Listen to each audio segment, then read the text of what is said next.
But before that, I want to ask you, let's just say I am starting out and it is easier for me to hire 40 sales reps or 30 or 50 or maybe 100 and send them to door knock and hire them on a commission basis and do 100 jobs. Every one of them brings one job each. And then I can do all type of roofs as well, just as you said that every salesperson think that he can be a roofer. So why would I niche down and why would I speak to specific people, or why would I brand myself as an expert at something when I can make money by being a jack of all trades? Okay, well, we'll go back to first with 100 salesmen or 50 salesmen. Have you ever been to a daycare? And have you ever spent any time in a daycare, in like the toddler room with a bunch of 2-year-olds, and there's like 52-year-olds and two teachers? And that's like running a roofing company when you have 100 salesmen. It's Hmm. like 100 giant toddlers. And roofing is not the industry where people follow the rules. Like we all got here usually because we, might have messed up in life somewhere and this is our second chance. So a lot of the roofing industry is people that are here because they got in trouble and they can't get a job because they have a charges, or they just ended up here for whatever reason. So it's a bunch of people that don't follow rules very well in the roofing industry. So I think that when you put that many together, the thing of it is that there still has to be someone managing them, right? So if it were you asked me if I were to start, why would I not do that? You can't keep up with 100 people. You can't train 100 people well. You still have to build whatever you sell, right? So someone told me that before I was an owner, when I actually first got into selling roofs, and they were like, we were killing it. Me and TW were selling together, and we were just absolutely killing it. And we had more job, like we were doing, I think we signed up like 40 jobs within like 2 weeks.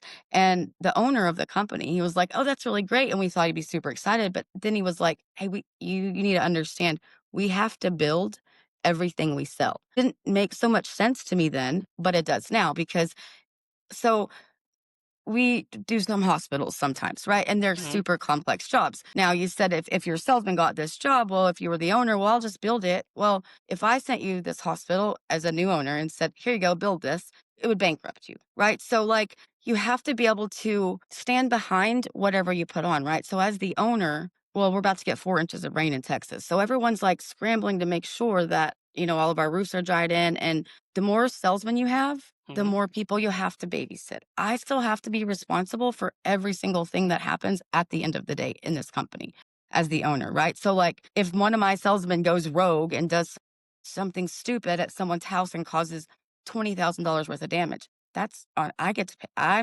responsible for that. So, if you have 100 salesmen, you have no insight into who they are, what they're doing, what they're out there representing your name as, right? So everybody that works for me represents me in some way or fashion, right? So I can't know what 100 people are doing. I can't know that 100 people are interacting with my customers the way that I would do it, are interacting with my customers in a way that represents me in the way that we are, right? So, like, you could do that, and people do that. They don't last very long because those people leave, right? And you need loyal people. If you want to build a company that's going to last a little bit, you can't have that much turnover. You need a solid group of salesmen. And I think we have right now probably 15, maybe 18.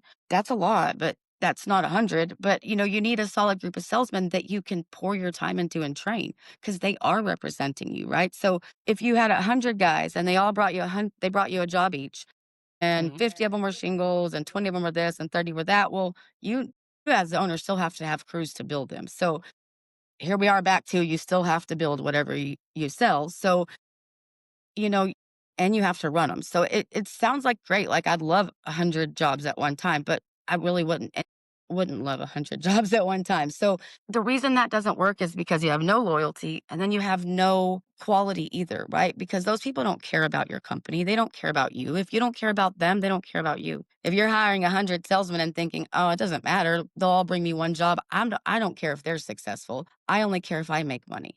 So let's bring in 100 salesmen and hopefully they'll all bring me one job, and I don't really care about them. They feel that. They see that. They don't care about you either. So when you spend the time and those guys know that you care about them as an owner, they do amazing things for you. Like our guys, they've been with us for years, a lot of them, even the salesmen. And we invite them on trips and we do things together and we hang out with them and we go to lunch with them. And they know that, like, if they needed something at 2 a.m., they could call us, right? And so they stick around. And even when, things get hard sometimes, as they do in every roofing company, the salesmen are still here because they care about us because they know that we care about them. So I think what you put into it as an owner, if it's, I just want 100 jobs from these 100 guys, I don't care if they're successful. That's what you'll get back.